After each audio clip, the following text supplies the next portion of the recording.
Muy buenas noches, hermanos. Qué gusto estar con ustedes nuevamente y le agradecemos a Dios por la oportunidad de estar estudiando el libro de Isaías.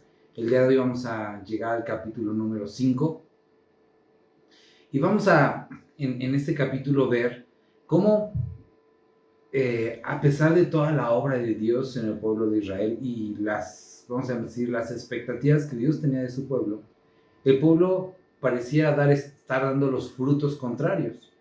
Y esto no demostraba el fallo de Dios, sino la dureza de su corazón, la ingratitud de esta viña con el ejemplo que describe aquí.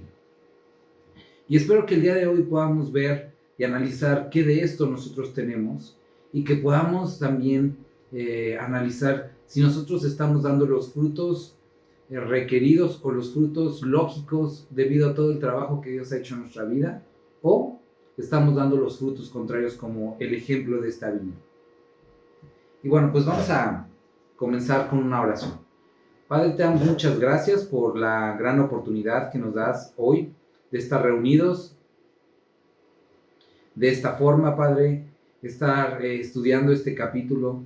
Quiero rogarte por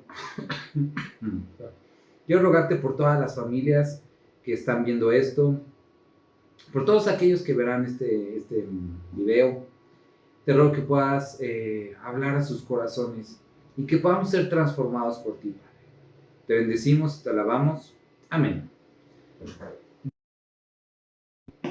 Vamos al capítulo 9, capítulo 5 del libro de Isaías. Dice así: Ahora cantaré por mi amado al cantar de mi amado a su viña. Tenía mi amado una viña en una ladera fértil. Recuerda, en los últimos 5 capítulos hemos venido viendo cómo Dios está hablando a la nación de Israel. Recuerda que la primera parte del ministerio de Isaías, Dios está hablando a la nación completa. Después es llevada Israel, es decir, el reino del norte, cautivo, y Isaías continúa hablando a Judá y Benjamín. A pesar de que ellos vieron lo que sucedió con el norte, aún así muchos de ellos no dejaron su forma de vida, su pecado, y Dios continúa hablándoles y utiliza el ejemplo de una viña ahora para hacerles entender. Dice: tenía mi amado una viña en una ladera fértil. La había cercado y despedregado y plantado de vides escogidas. Había edificado en medio de ella una torre y hecho también en ella un lagar, y esperaba que diese uvas. Y dio uvas, pero silvestres. Entonces, describe un proceso muy meticuloso en el cuidado, la plantación de una viña. Primero menciona que se escogió un terreno fértil, una ladera fértil. También se quitó toda la piedra, se despedregó, se cercó para que no hubiera ni animales ni personas que atravesaran por ella y pisotearan. No solo eso, sino que también aquí nos menciona que se seleccionaron vides como muy específicas para que se garantizara buen fruto. Y se construyó una torre que habla de esta protección que se le estaba dando a este huerto, a esta vid. Y se puso en medio de ella, o se cavó en el huerto un lagar, que era el lugar donde se exprimían las uvas para obtener el fruto. Es decir, había la expectativa de obtener un fruto, ¿vale? Y nos dice, esperaba que diese uvas. Lo normal es una vid, pues la uva se esperaba, ¿no? Entonces nos habla de estas características, de este trabajo que se hizo en ella. Tierra fértil. Nosotros naturalmente no éramos esa tierra fértil. Naturalmente no estábamos capacitados para entender su palabra, ni para dar fruto. Pero Dios nos salva por su gracia, por la fe en Jesucristo. Él transforma nuestro corazón, nos da ahora una naturaleza espiritual. Somos adoptados como hijos y pone las cosas espirituales para nosotros. Lo que nos habla más adelante en el Nuevo Testamento, que nos dice que nos bendijo con toda clase de bendición espiritual, preparó nuestro corazón para poder recibir y entender su palabra, es decir, puso esta tierra fértil en nosotros. Después nos limpió del pecado, su obra renovadora, restauradora, quita del pecado, nos da poder para vencer el pecado. Y no solamente eso, dice que plantó y plantado de vides escogidas. Habla de este proceso minucioso para garantizar que las vides que estaban sembradas, pudieran producir fruto. Y es lo que nos dice la palabra, que Él no nos dio espíritu nos dio espíritu de poder y de dominio propio, no de cobardía. Es decir, nos capacitó, nos fortaleció de tal forma que pudiera, por su obra en nosotros, haber fruto. En otras palabras, Dios hizo todo lo necesario para que no hubiera pretexto de no poder dar fruto. Y dice que puso, cuando habla acerca de la torre, esta protección alrededor de nosotros. Nos protegió, nos ayudó, nos libró, nos hizo vencer sobre el pecado por nosotros. Y Él ha puesto este cerco de protección alrededor nuestro. El enemigo no tiene potestad. Lo más natural, como dice aquí, es que habiendo hecho todo esto, esperara de nosotros un fruto. Eso es lo natural. Pero habla en este ejemplo, en esta imagen, que esta viña dio uvas silvestres. Versículo 3. Ahora pues, vecinos de Jerusalén y varones de Judá, juzgad ahora entre mí y mi viña. ¿Qué podrían decir de esta viña? ¿Qué no se hizo en medio de ella? Lo dice aquí, ¿qué más se podía hacer en mi viña? Versículo 4, que yo no haya hecho en ella.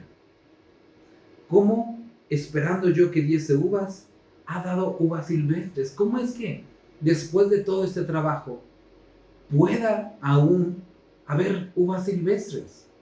Entonces, quiero que puedas ver la frustración que podríamos notar en las palabras de Dios, hablándole a su pueblo, diciéndole, después de todo lo que he hecho en ustedes, en el caso de ellos, habiendo dándoles una tierra, habiendo dándoles ley, habiéndoles dado promesas,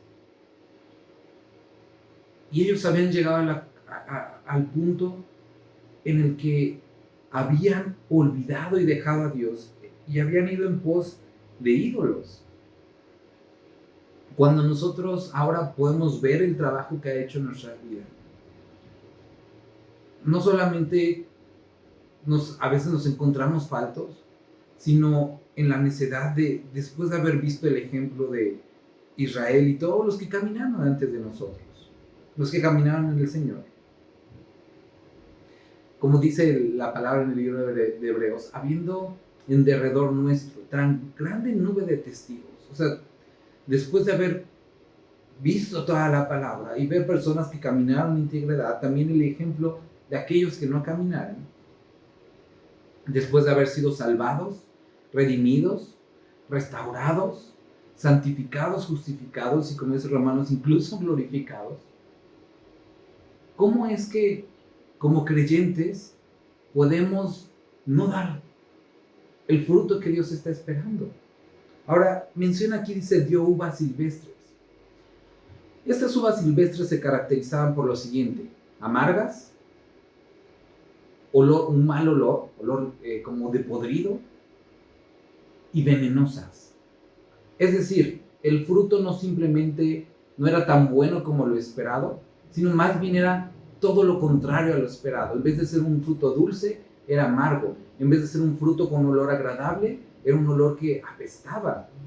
En vez de hacer bien, producía o podía producir incluso la muerte. Era venenoso. Entonces vemos que esta viña estaba dando el fruto, es el fruto adecuado para aquel tipo de viña en la que no se ha hecho ningún trabajo. Si Dios no hubiera hecho ningún trabajo en ella, eso es lo que hubiera podido esperar. Y lo encontró a pesar de haber trabajado en ella. Hablando de nuestra vida, ¿qué Piensa el día de hoy, hermano, ¿qué podrías decirle a Dios? Esto es tu culpa. O sea, yo soy así porque te faltó hacer esto en mi vida. ¿Podrías en serio, podrías con toda sinceridad, con todo temor, pararte frente a Dios y decir, esto es tu culpa?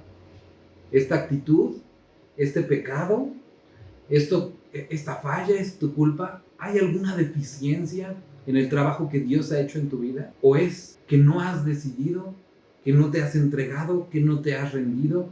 Versículo 5 dice, lo que haré yo a mi viña. Dice, le quitaré su vallado y será consumida. Aportillaré su cerca y será hollada.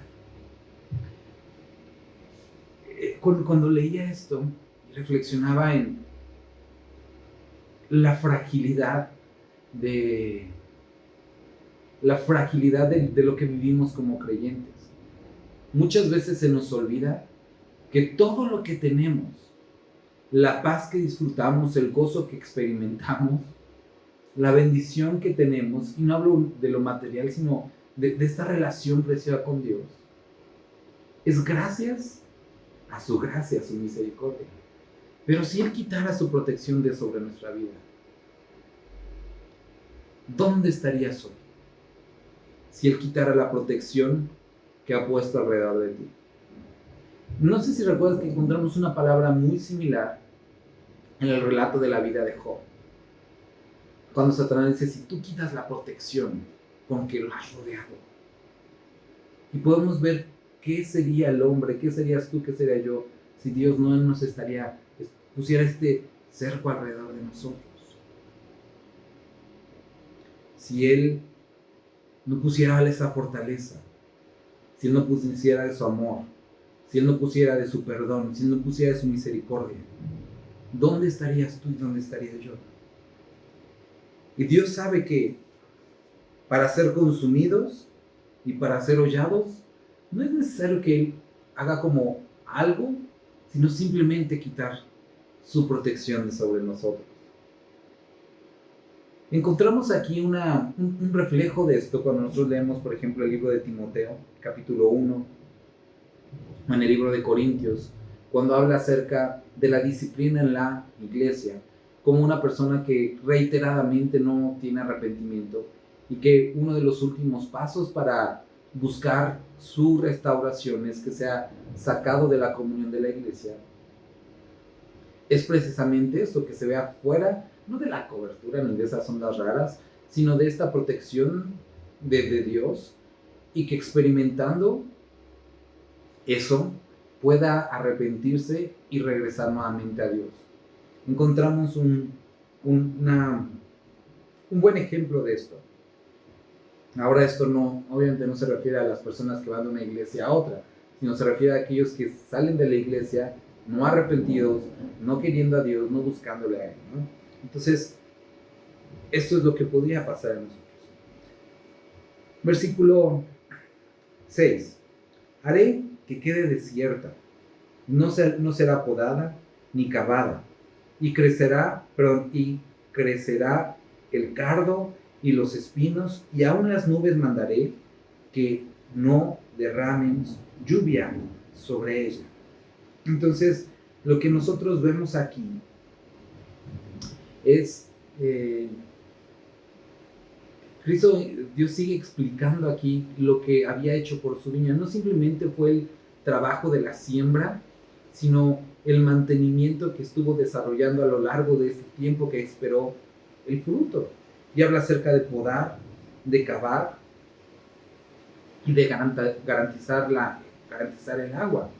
Y esos son trabajos importantes, ¿no? El podar para poder quitar aquellas ramas que no van a traer fruto y darle prioridad a otras. El cavar alrededor para quitar toda la hierba, para permitir que tenga una mejor recepción de agua, y el garantizar el agua, ¿no? Eso es algo que Dios hace en nuestra vida, que definitivamente es un trabajo que hace Dios y que nosotros podemos experimentar esa incomodidad de cuando poda, por ejemplo, quita de nosotros las impurezas, esa incomodidad cuando Él quita de alrededor de nuestra tierra todo eso, cuando Él confronta nuestro pecado, nos quita amistades, cuando nos aleja de ciertas circunstancias de la vida, porque nos muestra nuestro pecado, muestra nuestra debilidad. Lo que nos dice el libro de Hebreos, que a la presente ninguna disciplina pudiera parecer una causa de gozo, sino más bien dice de tristeza. Dice, pero después, aquellos que en ella son ejercitados, producen un fruto apacible. Y Dios dice que ahora lo que va a hacer, por causa de esta viña que no ha dado fruto, va a dejar de hacer esto.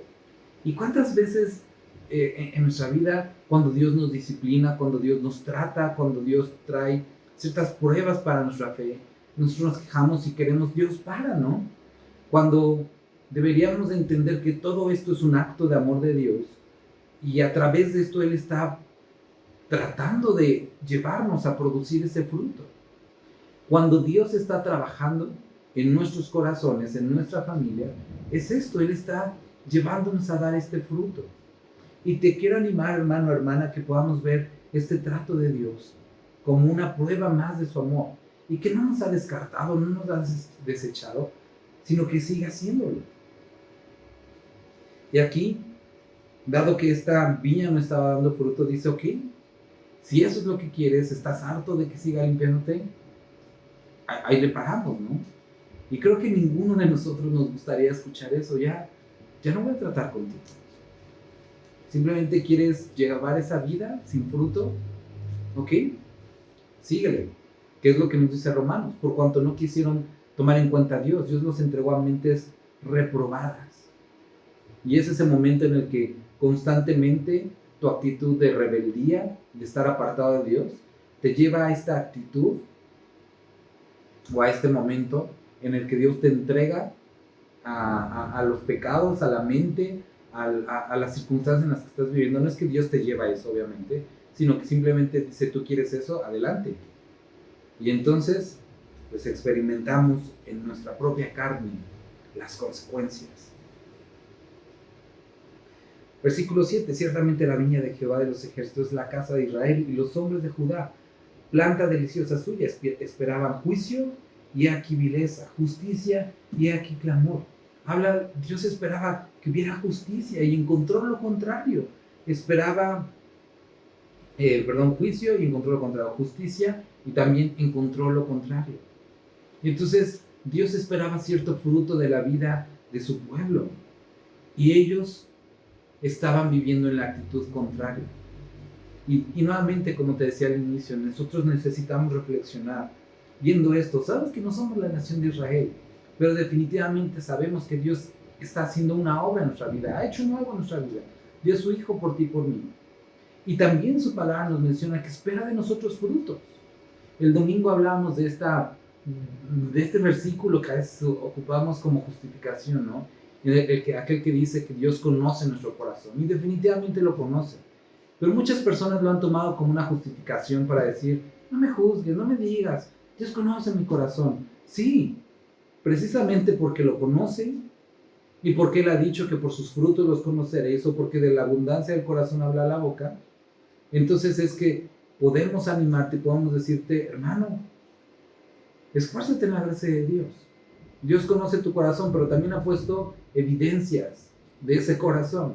Y son estos frutos de caminar en Él, los frutos del Espíritu. Versículo 8.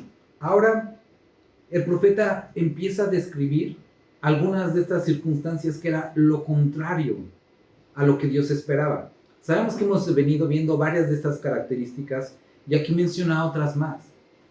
¿Sabes? A veces pudiera parecer como cansado hasta cierto punto decir, bueno, van 5 y bueno, van a seguir varios capítulos, Dios reconviniendo a Israel, pero diferentes pecados, diferentes situaciones en las que posiblemente a lo mejor no te recuerdas, otras sí, y podemos ver cómo hay cosas que pudieran incluso parecer desapercibidas, pero que Dios no ve con buenos ojos.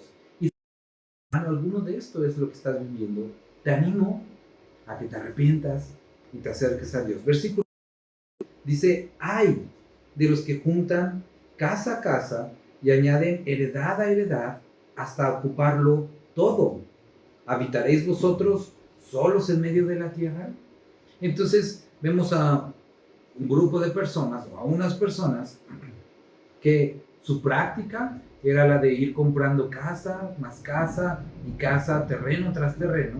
Y Dios les dice, ¿qué hacen? Va a llegar el momento en el que ya nadie va a vivir aquí porque ustedes van a poseer todo. Ahora, el problema aquí, claro está, no son las bienes raíces, ese no es el problema. El problema es esa sed insaciable por el poseer, esa avaricia, esa codicia. Esto es lo que está describiendo aquí. Aquel tipo de persona. Y no lo olvides, esto está dirigido al pueblo de Dios, no estaba dirigida a las demás naciones. No quiere decir que a las demás naciones se les permitiera, pero era, obvio para de ellos porque no estaban cerca del Señor. Pero era sorprendente en el pueblo de Israel por el trabajo que Dios había hecho en medio de ellos. Y es exactamente lo mismo el día de hoy. Esto no quiere decir que las demás personas, los que no creen en Dios, lo puedan hacer. Pero esto no debería haber entre nosotros por el trabajo que Dios ha hecho. Entonces, como te decía, está describiendo aquí a este tipo de persona que ha sido poseída por este deseo insaciable de poseer más. Es decir, aquellos que nunca están satisfechos. Ha llegado, versículo 9, a mis oídos de parte de Jehová de los ejércitos, que las muchas casas han de quedar asoladas sin morador, las grandes y hermosas. Y 10 yugadas de viña producirán un bato, y un homer de semilla producirá una efa. Entonces, no solamente menciona que está describiendo el pecado, sino habla de un juicio o una consecuencia acerca de estas personas. Y dice que todas estas posesiones que ellos acumulen, va a llegar un momento que van a estar ahí hermosas, pero no van a ser habitadas porque no habrá quien las habite. Es decir, en vez de ser una buena inversión, se convertirán a lo largo de una carga financiera. ¿Por qué? Porque tendrían todas estas casas, no las podrían rentar y serían consumidas por todo el mantenimiento. En otras palabras, tendrían mucho, pero lejos de ser una bendición, sería una maldición, una carga. Y después menciona, después de tener tantos terrenos, todo, no producirían absolutamente así como casi nada de vino. Aquí el ejemplo que dice que de 10 canastas de semillas se producía tan solo una canasta de harina. Era, absolutamente nada, no valía la pena el esfuerzo. Pero es lo que estaba tratando de describir, como toda esa acumulación, todo eso, ahora iba a resultar en un fracaso. Así como ellos se habían convertido en una viña ingrata, sus tierras iban a convertirse ingratas, no iban a producir fruto, no iban a producir ganancia. Y vuelvo a repetir, el problema no está aquí en temer, no está en querer comprar una casa, no está en querer comprar un auto, no está en querer comprar lo que sea. El problema es esa insatisfacción que consume a la persona y que lo busca siempre estar buscando más y más y no sentir satisfacción en esto. 1 Timoteo, capítulo 6, versículo 9 a 11, lo hemos leído varias veces. Porque los que quieren enriquecerse, no dice los que trabajan, no dice los que compran, sino los que desean enriquecerse, sino que, aquí lo describe muy claro, aquellos cuyo propósito es simplemente tener y tener y tener más, enriquecerse, caen en tentación, lazo, y recuerda, no dice podrían, sino caen, es algo que Dios dice, eso es lo que sucede, caen en tentación y lazo, en muchas codicias necias. Me contaba mi esposa hace unas semanas de una obra de arte X, ¿no? Que era una de las obras más que que obtuvo un precio de subasta más alto. Ya no recuerdo el precio exacto, pero era algo así como 60 o 70 millones de euros, ¿no? Y era una pieza de arte. Y bueno, la subastaron, alguien obviamente pagó ese precio por una obra de arte. Y yo me ponía a pensar, ese es el tipo de cosas que obviamente solo a lo mejor unos muy cuantos pueden comprar, pero es una inversión totalmente tonta porque ¿quién pagaría? O sea, son ese tipo de cosas que posiblemente después no puedas volver a vender o no, porque aparte fue un sobreprecio con el que se compró. Posiblemente esa persona sea la única que podría pagar ese precio y no exista nadie más que lo pueda pagar, y por lo tanto cuando lo quiera vender, si es que lo llega a vender, no lo podrían vender en más precio, sino obviamente en menor.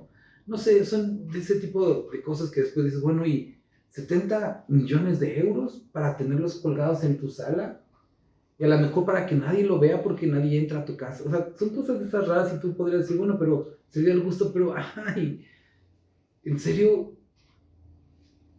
es increíble, ¿no? Y es exactamente esto que describe aquí, esas codicias necias, esa necedad de, estamos hablando de muchísimo dinero, para tener un pedazo de tela de, creo que era como de 25 por 25, o sea, es una cosita así, es algo, bueno, una codicia necia y dañosa. Y cuando habla de dañosa, habla de estas cosas que muchas veces se buscan tener, se buscan obtener a costa del sufrimiento de los demás, ¿no? Lo que sucedió, por ejemplo, los llamados diamantes de sangre, ¿no? El costo de que muchas personas, hombres y mujeres, trajeran sus diamantes en sus dedos era a costo de vida. O, por ejemplo, aquellos que para tener un tapete, ¿no? Animales muertos, o un trofeo en su pared, codicias dañosas que hunden a los hombres en destrucción y perdición, porque la raíz de todos los males es el amor dinero, el cual, codiciando algunos, se extraviaron de la fe y fueron traspasados de muchos dolores. Y Dios pone una advertencia y dice, muchos se extravían de la fe por esto. Y lo triste es que el día de hoy hay algunos lugares, algunas congregaciones, en las que este es el camino que se muestra. Esta es la meta que se propone. La meta ya no es Hebreos, cuando dice que perseveremos teniendo frente a nosotros, ¿no? Al autor y consumador de la fe, sino la meta es el dinero. Ya no es Cristo enfrente, sino el dinero enfrente, todas estas cosas enfrente. Pero la palabra aquí es bien clara, 1 Timoteo 6:11. Dice, mas tú, eso es lo que hacen ellos, pero tú, hombre de Dios, huye de estas cosas. ¿De qué? De querer enriquecerte. Huye de eso. Y sigue la justicia, la fe, el amor, la paciencia, la mansedumbre. No dice huye de no comprar, sino de ese deseo insaciable de querer enriquecerte. Huye de eso. Regresamos a Isaías. Entonces este es el primer ay que está hablando. Vamos a ver el segundo ay de los 6. Versículo 11. Ay de los que se levantan de mañana para seguir la embriaguez, que se están hasta la noche, hasta que el vino los enciende. Y en sus banquetes hay arpas, vihuelas, tamboriles, flautas y vino, y no miran la obra de Jehová, ni consideran la obra de sus manos. Entonces, este versículo, por la ortografía o por la forma en la que fue escrita, representa dos tipos de personas que, bueno, al fin y al cabo es la misma actitud. Pero me gustaría comentarte las dos.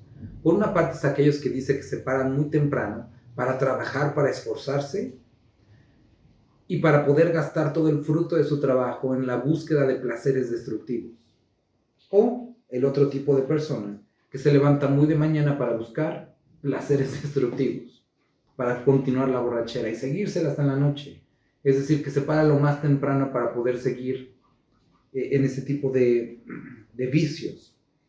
Dice, hay de los que se levantan de mañana para seguir la embriaguez, que están hasta la noche, hasta que el vino los enciende. Y menciona que en sus fiestas hay todo tipo de cosas como de disfrutables, tamboriles, las cuales no son malas, pero dice, y no miran la obra de Jehová ni consideran las obras de sus manos. Y este es el punto.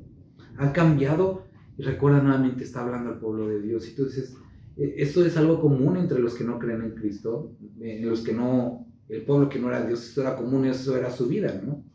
Pero entre los que Dios consideraba a su pueblo era frustrante ver a personas cuyo primer pensamiento fuera embriagarse, cuyo esfuerzo constante no fuera para servir a Dios ni apoyar la obra de Dios, sino fuera para gastarlo en bebida, en fiestas, en borracheras, en placeres destructivos. Y el día de hoy tenemos que considerar esto. Cuando tu esfuerzo, todo tu trabajo es para esto, para la satisfacción y para el poder experimentar y vivir toda clase de placeres destructivos, de fiestas, de borracheras. Hermano, ¿qué haces? No mirando la obra de Jehová, ni considerando la obra de sus manos. Y aquí podemos encontrar esto. Aquellos cuyo todo esfuerzo y gasto es en eso, pero no consideras lo que Dios está haciendo. No apoyas, no sirves, no te involucras en esto. Y por otra parte tampoco miras la obra de sus manos, lo que Dios hizo en tu vida. Y cómo la estás destruyendo en todas esas. Y pareciera que estamos hablando a personas que no conocen a Dios, pero es triste, el día de hoy muchos creyentes viven de esa forma. En fiestas, en borracheras, en comidas, en placeres destructivos. Con mucha música y todo eso. Feliz es su momento, se despierta muy temprano para seguirlo, pero no consideran lo que Dios hizo en tu vida, cómo te rescató, y ahora estás destruyendo, o a través de tus obras buscando, o a lo mejor no buscándolo, pero aún destruyendo tu cuerpo, destruyendo lo que Dios hubo rescatado. Y si es así, hermano, no estás viendo la obra de Jehová, ni considerando la obra de sus manos. ¿Qué estás haciendo? Versículo 13. Dios recuerda, por tanto, mi pueblo fue llevado cautivo, porque no tuvo conocimiento, y su gloria pereció de hambre, y su multitud se secó de sed. Este tipo de actitudes, las dos que han mencionado, reflejan una falta de conocimiento de quién es Dios y lo que Él desea. Y dice, recuerden, mi pueblo fue llevado cautivo por eso. Y si ustedes están ahí, ¿qué creen que les va a pasar? Posiblemente el día de hoy no vengan los de Babilonia a llevarte prisionero, pero posiblemente ya seas cautivo de pecado. Estés cautivo por el mundo, de placeres, de vicios, que lo que te obsesione son las páginas de compras. Y si es así, si notas que inviertes más tiempo de tu día en Mercado Libre, en Amazon, cotizaciones, cosas que comprar, centros comerciales, que en tu comunión con Dios, habla mucho de lo que hay en tu corazón, de dónde está tu tesoro y de a quién sirves. Y déjame decirte que no es al Rey de Gloria, sino a lo que es efímero y será consumido. Y necesitas considerar esto. Versículo 14. Por eso ensanchó su interior el Seol, y sin medida extendió su boca, y allá descenderá la gloria de ellos, y su multitud, y su fausto, y el que en él se regocijaba. Y el hombre será humillado, y el varón será abatido, y serán bajados los ojos de los altivos. Pero Jehová de los ejércitos será exaltado en el juicio, y el Dios santo será santificado con justicia. Y los corderos serán apacentados según su costumbre, y extraños devorarán los campos desolados de los ricos. Y es exactamente, está repitiendo, o más bien Dios está volviendo a repetirlo en Timoteo, lo que había escrito al profeta Isaías aquí. Que los que caen en esto, caen en muchas codicias necias y dañosas, que hunden a los hombres en destrucción y perdición. Dice que serán extraviados de la fe, serán traspasados de muchos dolores. Es lo que nos está describiendo aquí. Versículo 18. Encontramos el siguiente ay. Ay de los que traen la iniquidad con cuerdas de vanidad, y el pecado como con coyundas de carreta, es decir, que atraen el pecado. Está hablando de aquel tipo de creyente, si podemos decirlo así. Está hablando de aquel tipo de personas de su pueblo. No eran aquellos que experimentaban día a día simplemente las tentaciones del enemigo, sino eran aquellos que las buscaban. No eran aquellos que llegaban, sino iban en pos de ellas. Y tú podrías decir, ¿cómo alguien podría ser tan absurdo, tan tonto, como para ir a buscar? Déjame decirte que esa es tristemente la vida de algunos creyentes, en las que a veces se la pasan echándole la culpa al enemigo. Ay, es que el diablo metió su cola, cosas como esas.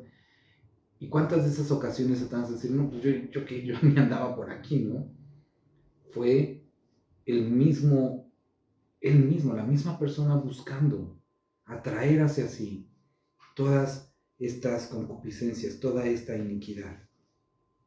El día de hoy vemos una sociedad caracterizada por esto, en búsqueda de experiencias cada vez más pecaminosas. Vemos al hombre en una carrera de destrucción, formas de cómo drogarse mejor, de cómo destruirse mejor, cómo matarse mejor, cómo volverse más inmorales, cómo publicar mejor su inmoralidad, cómo robar más, es decir, una carrera de cada vez experimentar más. Y tristemente vemos que la sociedad incentiva eso, experimenta, ve, vive, y vemos que Dios está diciendo, ay de los que traen la iniquidad con cuerdas de vanidad, aquellos que están buscando más experiencias. Y querido hermano, si tú estás en este camino, deja de decirte que estás varios pasos, o puede ser muchísimos, lejos de quien te salvó. Esta no es la vida del creyente. El creyente no es aquel que vive lo más cerca que se pueda del pecado sin estar pecando, sino es aquel que corre completamente en la dirección opuesta y corre lo más cerca que pueda de Dios.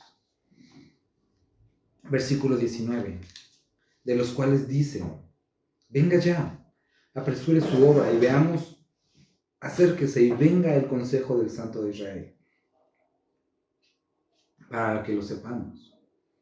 Habla de estos desvergonzados, que no únicamente viven en pecado, sino que dicen, Dios no va a hacer nada. De hecho, Dios está bien con esto. A Dios no le importa que me drogue.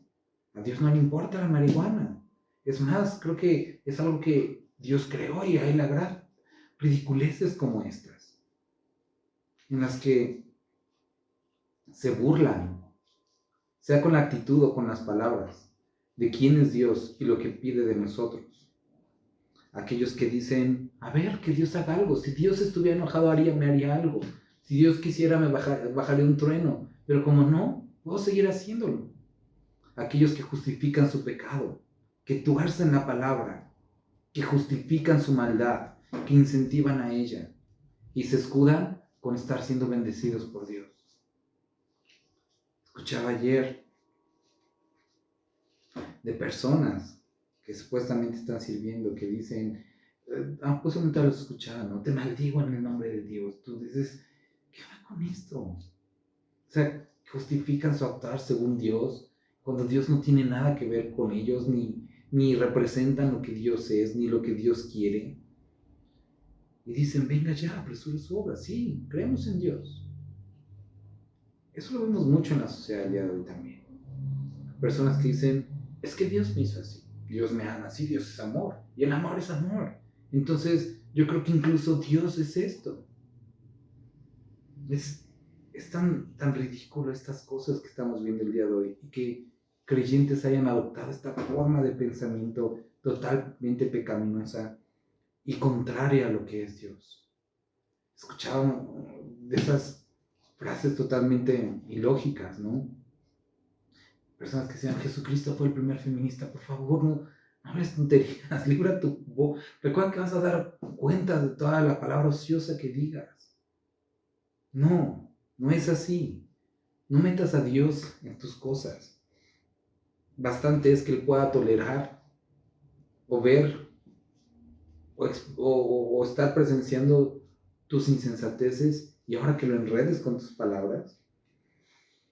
Versículo 20. Ay de los que a lo malo dicen bueno y a lo bueno malo, que hacen de la luz tinieblas y de las tinieblas luz, que ponen lo amargo por dulce y lo dulce por amargo. Ojo con esto.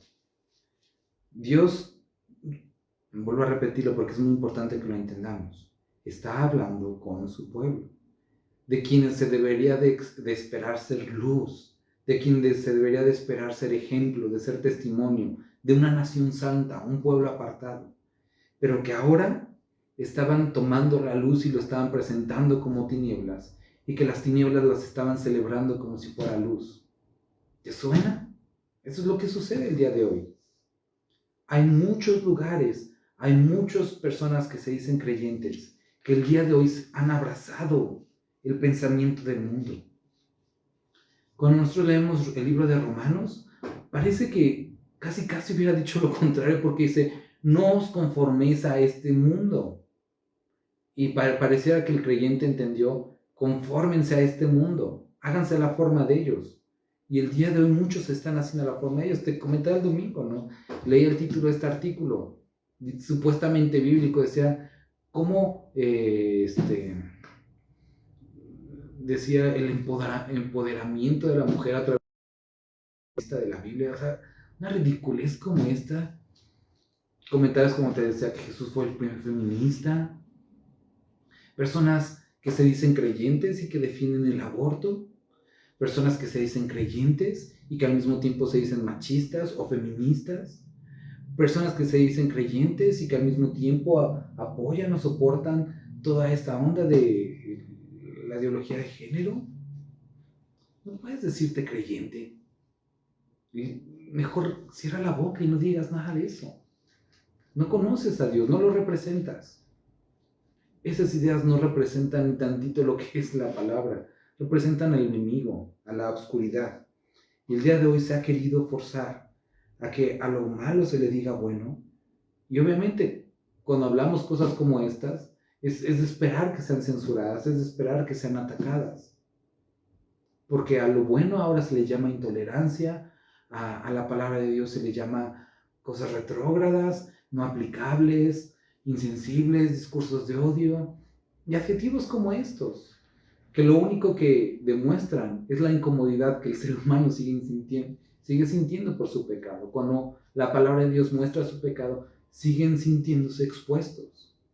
Y la única forma de acallar esa incomodidad es sentir que todo el mundo los acepta y obligar a que los acepten para sentirse menos mal consigo mismos y cauterizar su conciencia. Y tú, creyente, ¿quieres ser parte de eso?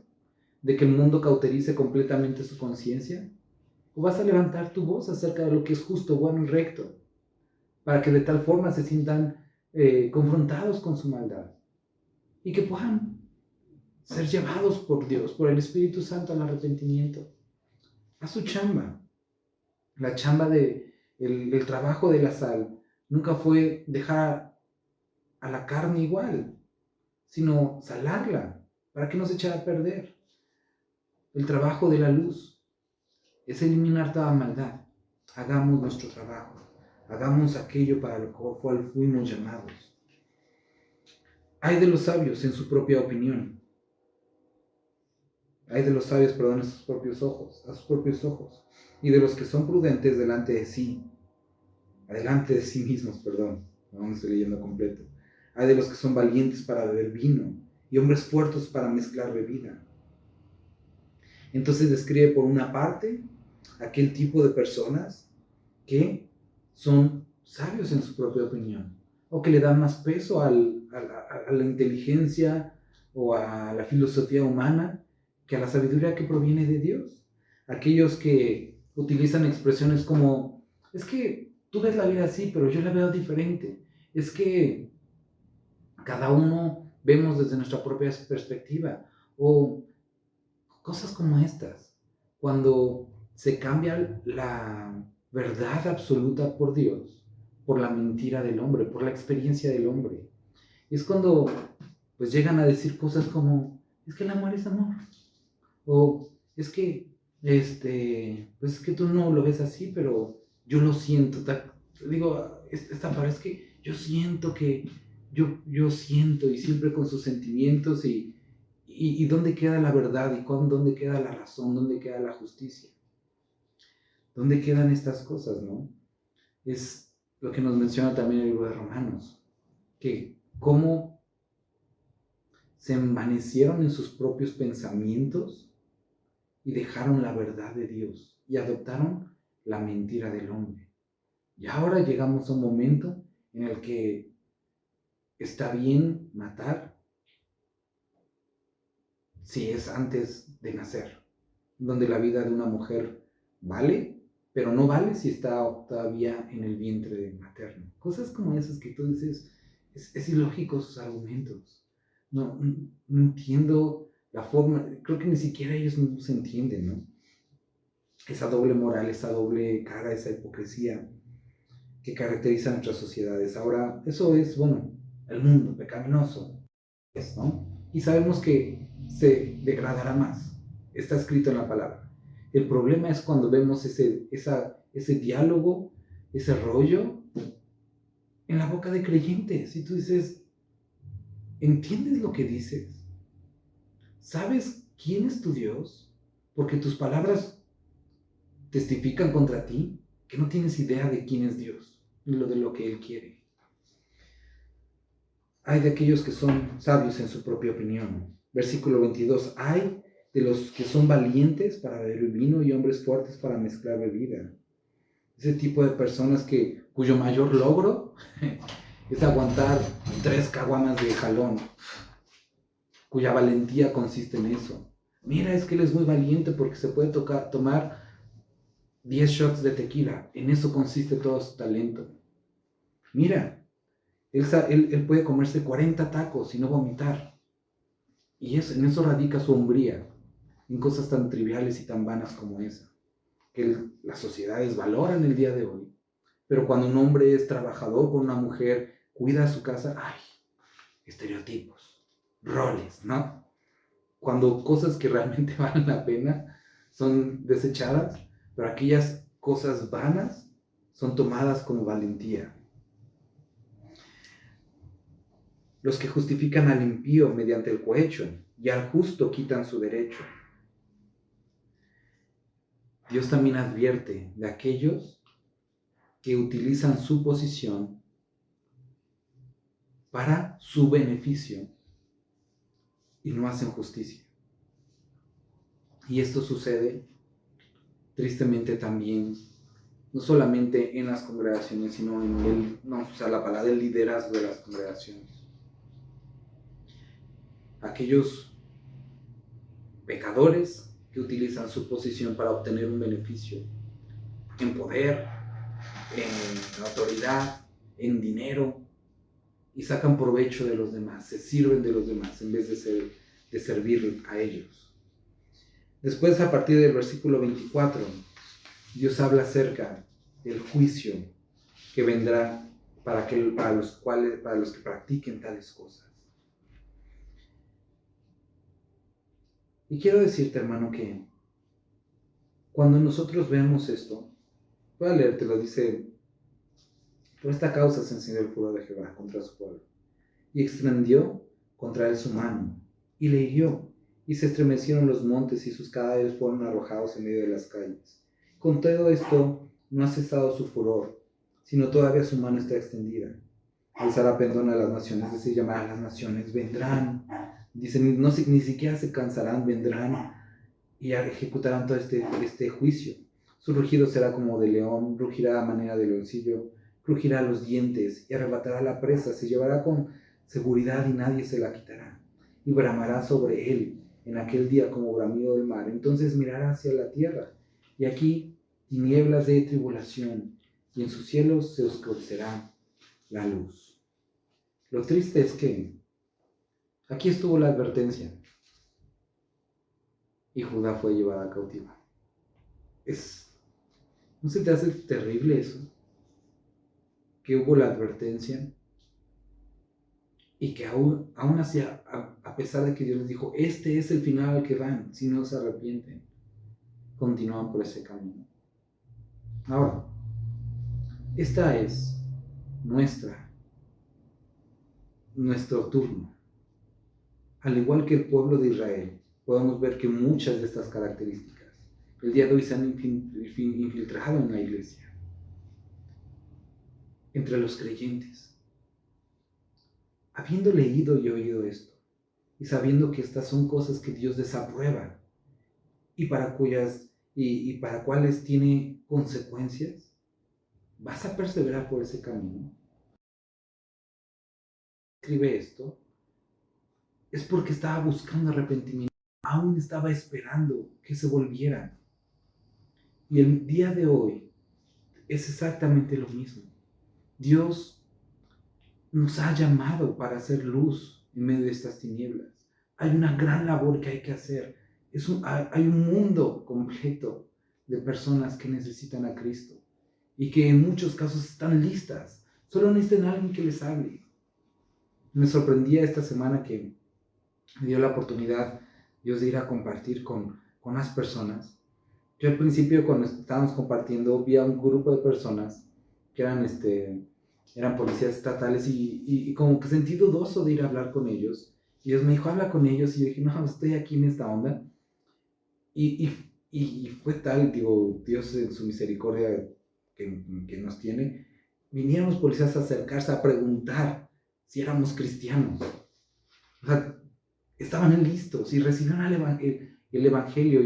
Y tú dices, qué sorprendente, ¿no? Que hay corazones ya listos. O sea, Dios ha preparado. Lo que dice la misa es mucha. Pero si la iglesia sigue enredada en todas estas cosas, aletargada, ¿cómo podrá responder al llamado? ¿Cómo podrá hacer luz si hay tinieblas? ¿Cómo podrá ser sal si está echada a perder? Querido hermano, nuevamente Dios nos hace un llamado a quitar esta levadura, quitar este pecado y proseguir a la meta, teniendo frente a nosotros al autor y consumador de la fe.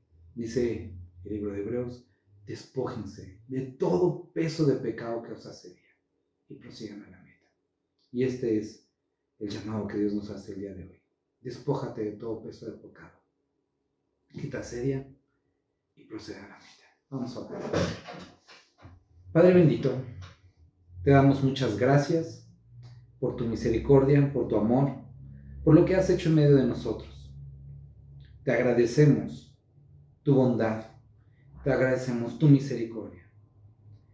Y queremos rogarte que el día de hoy nos ayudes, que nos confrontes, Padre, que nos muestres. Y Padre, guíanos al arrepentimiento. Padre, te ruego por aquellos de mis hermanos y hermanas que están viviendo vidas que no corresponden a tus hijos. Guíalos a ti, muéstrales y ayúdalos. En el nombre de Dios Jesús. Amén.